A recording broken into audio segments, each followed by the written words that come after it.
Lanjutan Qisasul Anbiya dalam Al-Quran oleh Dr. Andes Atib Bisri dan Abdul Mujib, penerbit Toko Nun Surabaya. Pada suatu saat Nabi Adam termenung tiada seorang pun yang menemaninya. Sebatang kara, sepi. Lalu Allah menjadikan Ibu Hawa sebagai teman dan sekaligus istrinya, agar kesepian yang selalu menghantuinya segera lenyap. Allah perintahkan suami istri agar dengan tenang bertempat tinggal di surga, dan mereka diberi izin menikmati makanan apa saja yang disukai yang telah disediakan. Hanya satu saja yang tidak diizinkan Allah, yaitu makan buah khuldi. Dalam Al-Baqarah 35 dimuat kisah ini. Lalu dilengkapi dengan surat Toha 18-19. Di dalam surga, Nabi Adam dan istrinya diberi kesenangan dan mendapat dari Allah apa saja yang mereka pinta pasti terpenuhi. Bermacam-macam buah, makanan, minuman yang lezat dan segar, dapat digambarkan sejuk, nyaman, serta menyegarkan badan. Tiada bosannya melihat apapun di surga. Tidak pernah susah, tidak mengenal tidur, tidak ada sakit. Selalu menyenangkan semuanya. Hanya satu larangan keras Allah, yaitu mendekati buah khuldi. Nikmat Allah yang diberikan kepada Nabi Adam itu menyebabkan iblis menjadi iri hati dan dengki. Berusaha mereka merebut nikmat yang telah diterima Adam dan istrinya. Dengan 1000 cara dan tipu daya digunakanlah untuk menggoda Nabi Adam dan istrinya. Dan akhirnya berhasil. Mereka menemui berdua dalam surga dengan menggunakan kata rayuan dan manis. Dan Nabi Adam dan istrinya pun berhasil digelincirkan, yaitu melanggar larangan Allah.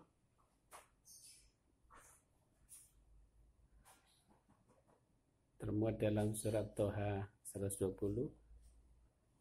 Kemudian setan membisikkan pikiran jahat kepadanya, "Hai Adam, maukah saya tunjukkan kepada kamu pohon khuldi dan kerajaan yang tidak akan binasa?"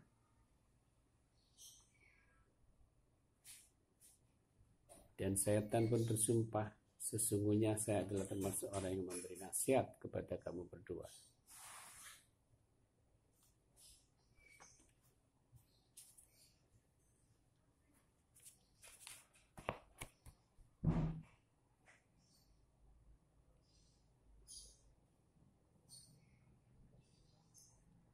Lalu dilanjut surat Toha 131 yang artinya, maka keduanya pun memakan buah pohon itu.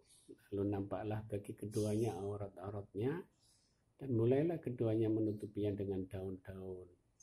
Dan durhakalah Adam kepada Tuhan, dan sesatlah ia. Allah pun marah kepada Adam.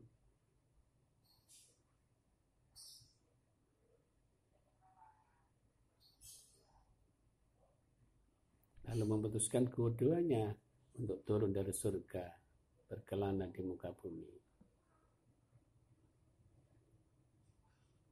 Kedua suami istri itu pun sangat menyesali perbuatannya yang telah mereka lakukan. Mereka pun bertaubat, mohon ampun atas dosa dan pengkhianatan yang dengan sadar mereka lakukan. Lalu Allah menerima taubat mereka berdua. Dan ini termuat dalam surat Al-A'raf 23. Allah pun berfirman, "Turunlah kamu sekalian, sebagian kamu menjadi musuh bagi sebagian yang lain, dan kamu mempunyai tempat kediaman dan kesenangan sementara di muka bumi sampai waktu yang telah ditentukan."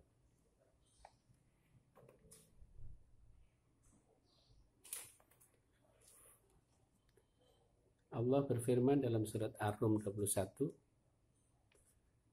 kisah mengenai Qabil dan Habil.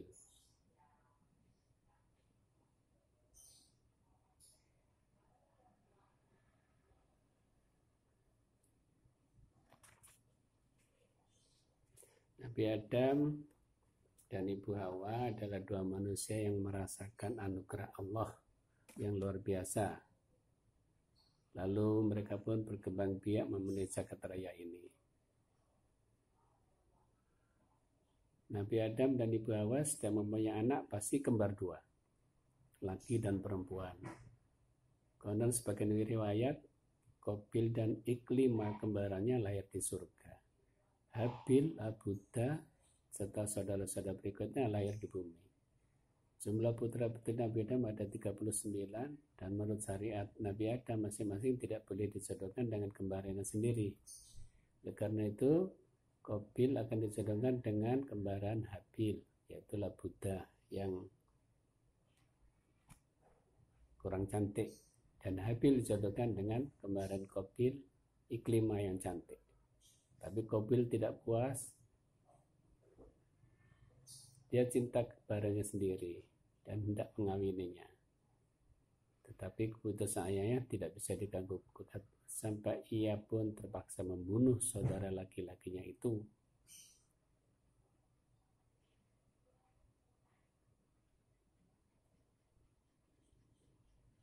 Sebelumnya ayahnya telah memberi nasihat kepada kedua anaknya yang bertengkar itu supaya mereka berdua membuat kepada Allah berkurban. Siapa kurbannya yang diterima Allah, itulah yang dapat dijodohkan dengan Iklimah. Qabil berkorban tidak didasari dengan rasa ikhlas, dia mengikuti hawa nafsunya. Sebaliknya, Habil berkorban dengan niat yang ikhlas karena Allah, serta taat kepada perintah ayahnya. Maka akhirnya kurban Habil lah yang diterima, sedang kurban Qabil ditolak. Kedengkian timbul dan bergejolak dalam hati Qabil, akhirnya dia memutuskan untuk membunuh saudaranya itu. Sebelumnya Habil telah menasihati Qabil, katanya, saudaraku, janganlah kamu salah sangka bahwa Allah hanya menerima kurban dari orang yang takut kepadanya. Jika kamu mengangkat tangan hendak membunuhku, sekali-sekali saya tidak akan mengangkat tangan hendak melawan kamu. Saya benar-benar takut kepada siksa Allah. Tetapi Qabil sudah buta dan kehilangan kesadarannya. Dia sedang dipermainkan dan digerakkan syaitan melalui hawa nafsunya. Maka terjadilah peristiwa pembunuhan yang menimpa diri Habil.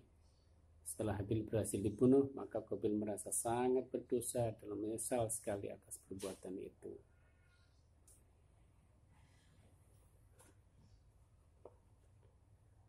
Kisah ini dimuat dalam Al-Maidah ayat 27 hingga 31.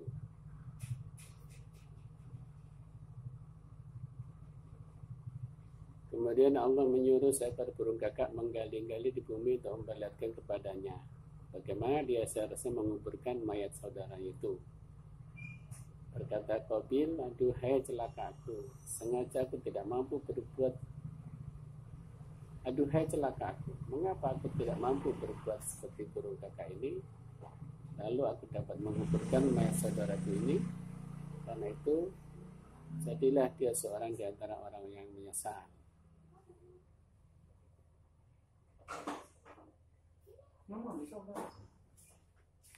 Perilaku burung gagak yang demikian itu merupakan contoh bagi putra Nabi Adam untuk menguburkan mayat saudaranya, yaitu Habil. Qabil merasa dungu karena tidak punya pendapat serta caranya, sebagaimana burung gagak menguburkan mayat temannya. Qabil sangat menyesali perbuatan itu karena dia merasa menjadi orang pertama melanggar larangan Allah, yaitu orang pertama yang melakukan pembunuhan.